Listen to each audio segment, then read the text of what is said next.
আবারও স্বাগতম জানাচ্ছি নতুন একটি টপিকে। আজকের টপিকটি খুবই মজাদার।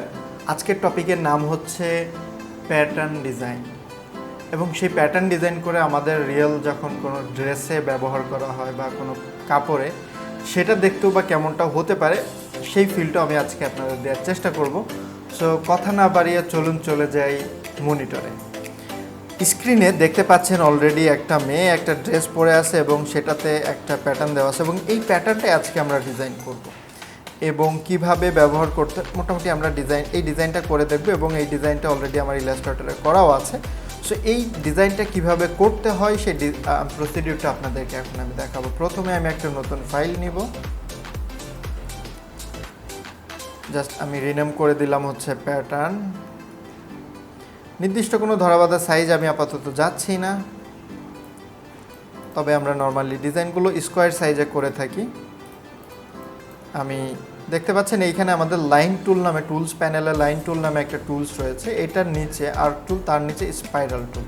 আচ্ছা, আমি একটু জুম করি, একটা স্পাইরাল টুল নিব, নেওয়ার পরে এটাকে আমি কালো রং দিলাম এবং এটার স্ট্রোক কালারটা একটু মোটা করে দিলাম। দেওয়ার পরে এটার পাশেই দেখতে পারবেন ইউনিফর্ম নামে একটা অপশন রয়েছে, এইখান থেকে উইথ প্রোফাইল 5 যেটা, এই অপশনটাকে চুজ করে দিব। দিয়ে এবার আমি মাউসের রাইট বাটন ক্লিক করব, এরপরে ট্রান্সফর্ম থেকে রিফ্লেক্টে যাওয়ার পরে ভার্টিক্যালি আমি এটাকে রিফ্লেক্ট দিয়ে কপি দিব। তখন দেখতে পাবেন যে আমার এটা কপি হয়ে গেছে। সো আমি একদিক থেকে টেনে এক কোণায় আমি এদেরকে মিশিয়ে দিলাম। দেন দুইটাকে আবার সিলেক্ট করে মাউসের রাইট বাটন ট্রান্সফর্ম রিফ্লেক্ট, এইবার এটাকে হরিজন্টালি রিফ্লেক্ট করে কপি বাটনে ক্লিক করব। দেন যেটা কপি হয়েছে এটাকে সুন্দর করে সেটেল করে দিব। ব্যাস, এইবার চারটাকে আমি গ্রুপ করে ফেলি। এবার আমার কাজ হচ্ছে অত্যন্ত মজাদার। আমি আপাতত যদি এটা এইখানেই রাখি বা যে কোনো জায়গাতে রাখতে পারি, কোনো সমস্যা নেই। আমি সরাসরি চলে যাব হচ্ছে ইফেক্ট থেকে ডিসর্ট অ্যান্ড ট্রান্সফর্ম, তার ভিতর থেকে ট্রান্সফর্ম। এইখানে ইফেক্টের মধ্যে প্রত্যেকটা ইফেক্টই খুবই মজাদার। তার মধ্যে ডিসর্ট অ্যান্ড ট্রান্সফর্মের মধ্যে যতগুলো ইফেক্ট রয়েছে সবগুলো খুবই চমৎকার, আমার খুব পছন্দের। সো আমি আপাতত ট্রান্সফর্মটা আপনাদেরকে একটু দেখাচ্ছি। এই ট্রান্সফর্মের মধ্যেই কত মজার কাজ রয়েছে, আপনারা নিজেরা যখন এটাকে প্র্যাকটিস করবেন তখন বুঝতে পারবেন।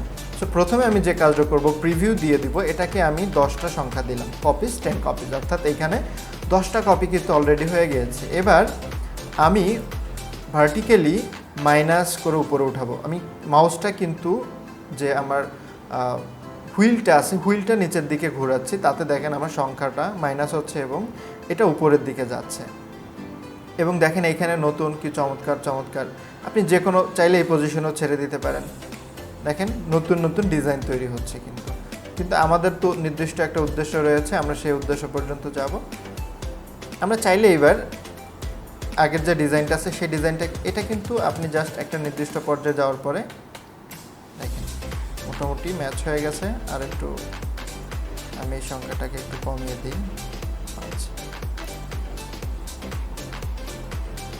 তো দেখতে পাচ্ছেন আমাদের যে আগের ডিজাইনটা, সেই ডিজাইনের একটা ফরম্যাট এখানে অলমোস্ট রেডি হয়ে গেছে, কিন্তু আমরা এবার একটু ডিফারেন্ট করে ফেলি, বেটার হবে।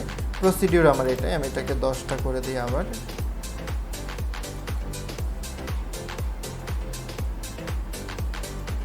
ডিফারেন্ট একটা ডিজাইন তৈরি হয়ে গেল। এবার আমি ওকে দিয়ে দিব। দেওয়ার পরে এবার আমি অবজেক্ট থেকে এটাকে এক্সপেন্ড অ্যাপিয়ারেন্স করব, তাহলে এটা ভেঙে যাবে। তারপর আমি প্রয়োজন এটাকে আর একটু ছোটো করে ধরে, এবার অল্টার চেপে ধরে আমি একটা কপি করব। একটু জুম করে নিয়ে কাজ করি। অল্টার চেপে ধরে আমি যখন কপি করব, আমি এখানে এটাকে কিভাবে সাজাতে চাই সেটা একটা ব্যাপার। তো দেখেন আমি একটু এইভাবে সাজালাম, দেন কন্ট্রোল ডি চাপলে এই ফরম্যাটটা আপনার কপি হতে থাকবে।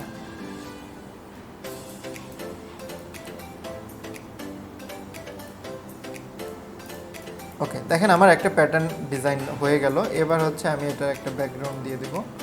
আর্টবোর্ড টুল নিয়ে এটা মোটামুটি একটা ব্যাকগ্রাউন্ড দিয়ে দিলাম এবং এই আর্টবোর্ডটাকে ডিলিট করে দিলাম।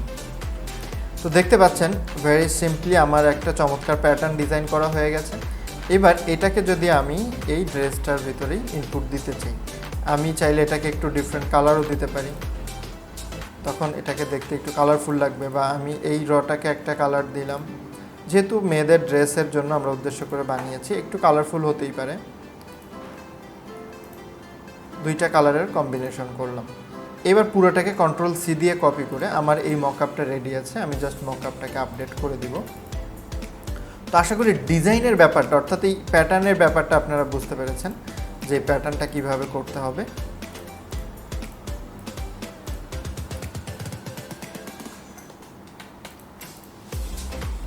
Ctrl+C দিয়ে কপি করলাম। এবার এইখানে আমি হচ্ছে এই প্যাটার্নটাকে Ctrl+V দিয়ে পেস্ট করলাম।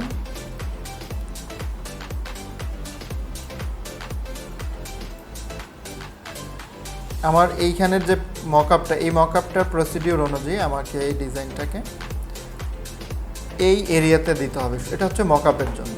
সো আমি এটাকে Ctrl+J দিয়ে ডাবল করলাম।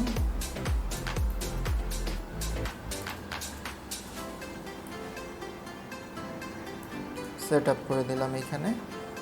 এইবার এই দুটাকে ধরে আমি একদম Ctrl+T দিয়ে বড় করে এ পর্যন্ত ম্যাচ করে দিলাম। এবার আমি সেভ করব Ctrl+S। এটা সেভ করার পরে আমি যদি দেখবেন এই পাশে আসার পরে আমার ডিজাইনটা কি সুন্দর আপডেট হয়ে গেছে। এখন এটার ব্যাকগ্রাউন্ড কালারটা আছে সাদা, আমরা চাইলে ড্রেসের কালারটা ডিফারেন্ট করে দিতে পারি। জাস্ট এখানে এসে আমার এখানে অ্যাশ কালার আছে, এখান থেকে আমি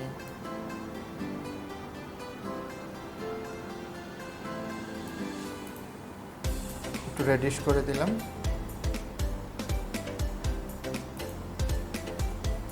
আমার কাছে রেডিশের থেকে হোয়াইটটাই অনেক বেটার। সো আশা করি বুঝতে পেরেছেন যে কিভাবে আমরা প্যাটার্ন ডিজাইন করতে পারি এবং সেই প্যাটার্নটাকে মক আপে দিলে সেটা দেখতে বাস্তব ফিলটা কেমন হবে। সো এটা তো দেখা যাচ্ছে যে এক ধরনের মক আপ। সো আমরা যদি বাঙালিয়ানা টাইপের কোনো ডিজাইন মক আপ ব্যবহার করতাম তাহলে আমাদের বাঙালিয়ানা একটা ফ্লেভার পেতাম। বাই দ্য ওয়ে, আশা করি কিভাবে প্যাটার্ন ডিজাইন করতে হয় সেটার একটা প্রসিডিউর বুঝতে পেরেছেন। প্যাটার্ন ডিজাইনের এই প্রসিডিউরে অনেক ধরনের প্যাটার্ন আমরা ডিজাইন করতে পারি। প্যাটার্ন আপনি যদি গুগলে লিখে সার্চ করেন অসংখ্য ধরনের প্যাটার্ন আসবে। এটা হচ্ছে আমি একটা ওয়ে দেখিয়ে দিলাম, অনেক রকম প্যাটার্ন ডিজাইন করা যায়। সো এবার আপনার টার্ন, ডিজাইন একবার প্র্যাকটিস করা মিনিমাম। সফটওয়্যারটা ওপেন করে কিভাবে প্যাটার্ন ডিজাইন করতে হয় শুরু করে দেন। সবসময় ডিজাইনের ভিতরেই থাকেন, স্কিল ডেভেলপমেন্ট করেন। Happy designing.